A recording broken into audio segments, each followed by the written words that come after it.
beautiful day whenever you're watching this. Hopefully, it's not rainy. Welcome to Project Overload. I am one half of the creative team, the other half is the villain. I am the villain. I am the Phoenix King, number one. So today we're going to be talking about a Netflix show. We're going to review a Netflix show. So Yeah, we both watched the show Big Mouth and thought, holy crap, comedic geniusness. it was really funny. It was really funny. Halfway through the first episode, I had to stop for a second.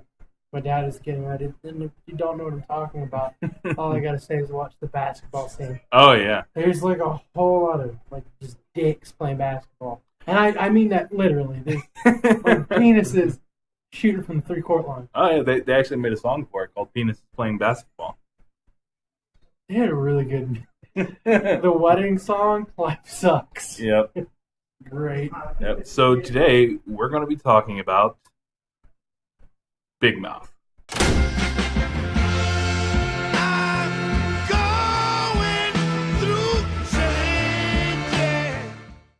All right, so we're going to jump right in.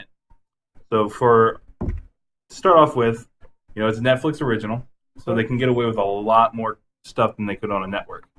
The theme song is "Changes" by Charles Bradley. It's a great song. Great song, genius. You got Nick Kroll and Andrew Goldberg, along with Mark Levin. They're three of the big executive producers on the show. Yeah.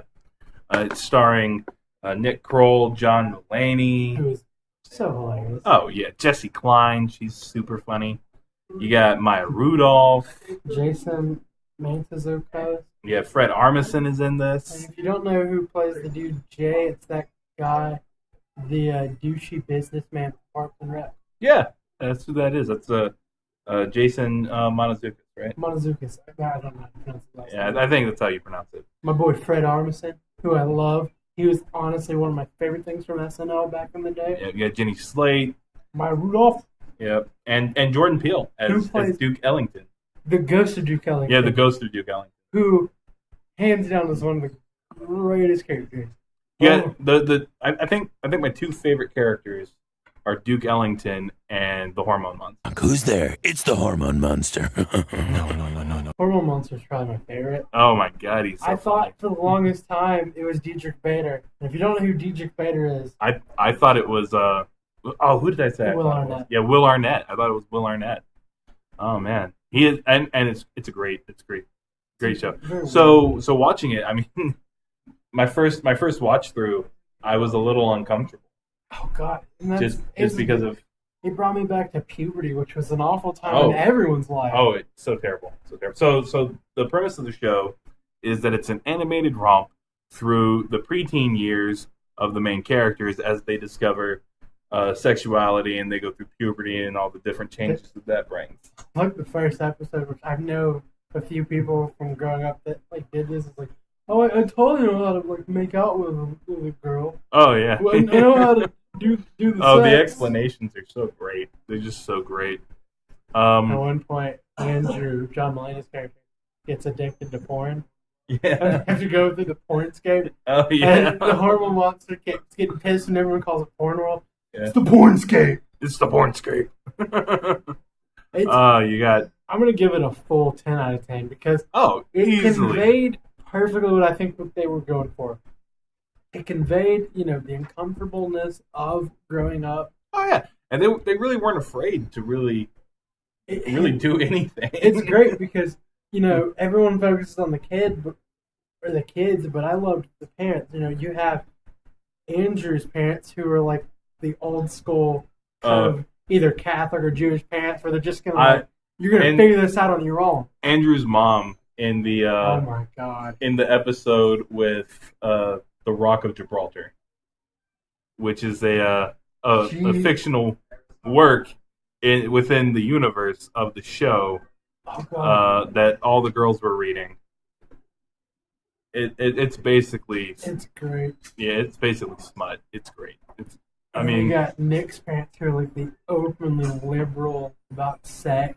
Oh, you're parents. so open about everything, and it's super uncomfortable. It's crazy, me and your mom. They have sex all the time. I love the dad. I love Nick's dad so much. He's like, oh, I used to experiment back in college. Being gay is not wrong. It's not wrong.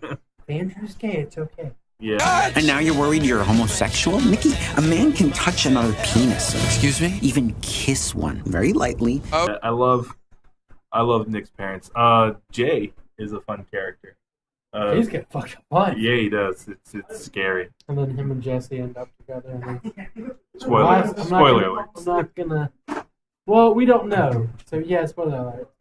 But seriously, like... There's another 10 episodes that are going to drop in February, I think. God, I hope so. Yeah. I've noticed that, like, a lot of the great Netflix shows that I love, like their sitcoms... Yeah, they like to break them up and then shoot them out. Like Disjointed, they dropped 10 episodes. They're going to drop 10 more episodes. The Ranch, which is a really good one. Yeah. Just be prepared if you are on the left side of the aisle. Well, they finally dropped the last 10 episodes for the first season. Yeah, the first season's done. Now it's a cliffhanger. Yeah. And I believe maybe I haven't checked on this, but I think it's either like early next year, like towards maybe. Well, I know Disjointed's dropping in January. So. I love Disjointed. Yeah, so Netflix likes to do that with their shows. So you've got 10 episodes, and it does kind of end on a cliffhanger with Jesse and Jay's characters, running off together. But then, spoiler alert, we don't know what's going to happen. There's a third party involved.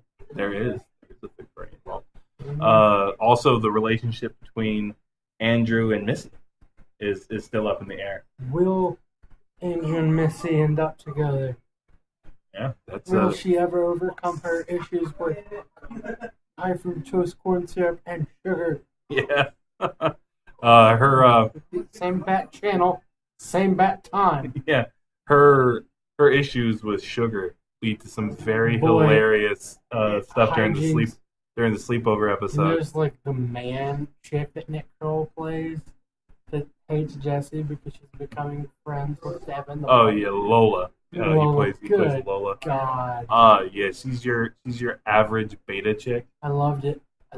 She's great. Yeah, everything. The interactions there is wonderful. The writing. The mitzvah scene. Oh yeah, the writing for this show is on point. It is great. That's what I love about Nick Kroll. Like I used to have issues with him, but I've over the past 2 years really started to pay more attention to the writing. Yeah. Just in general on movies and stuff. And the way that he set this series up is beautiful. Oh yeah. I mean, you got the hormone monster and the hormone monstress. The hormone monstress being the female hormone monster, played by Maya Rudolph, and they're great. They're a great explanation for kind of the mindset of the kids going through puberty. The fourth wall breaks during that. Oh yeah, they're great. The artwork is it's a heavy throwback to early '90s. It's very cartoons. Yeah, it's a crappily drawn show, but it's clever. It's beautifully crafted. Yeah, we're not even going to get into my love for Coach Steve. Oh yeah, Nick Kroll plays Coach Steve. Coach Steve's amazing. My favorite part was at the end of the episode where he has pink eye, and he rips through the Netflix. Where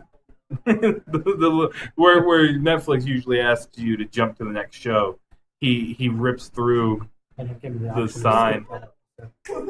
I couldn't skip that episode. No. It was quite annoying, but I watched through it, and good God, I'm glad I did. He breaks through and he asks the audience if they want to hang out or watch the next episode. I love how they don't really imply it either. But he's technically mentally retarded. Oh yeah, and I love how the creators of Big Mouth they know that you're watching every episode. They do. They know you're binge watching. What's really funny is there's a YouTube creator named Ida that I enjoy. Yeah. And it's not really what he says, because he says some pretty outlandish things, and it tends to be super offensive. But he's very, very smart and to convey the inappropriate talk in a way that is works for what he's trying to get across. And that's what they did in Big Mouth. They planned ahead. Yeah, it's very It's very good, very well written. The ideas behind it are fleshed out, thought out. The And characters are very well done. Yeah, Like, and I think they're really hitting an issue here that you don't. It's written from the point of view of children, but written for adults because it's something that we can all kind of relate to. Yeah, look back on. Yeah. There's always like this. There's a bajillion teen dramas out there, but it's Oh, yeah. always an adult trying to get into a kid's mind. Yeah, This is a kid trying to present it to adults in a way. They kind of flip flop on the entire genre.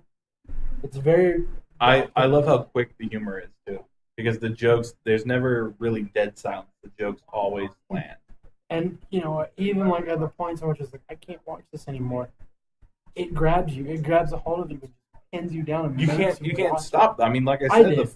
the first time I watched through it, I- I was so uncomfortable. I couldn't decide how I felt about it, and I just kept watching. Finished the entire season in one night.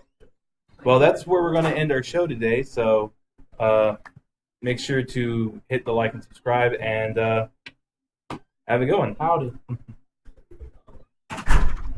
Call me the puberty fairy? I'm the hormone monster. I'm just here to give your friend a nocturnal emission. No.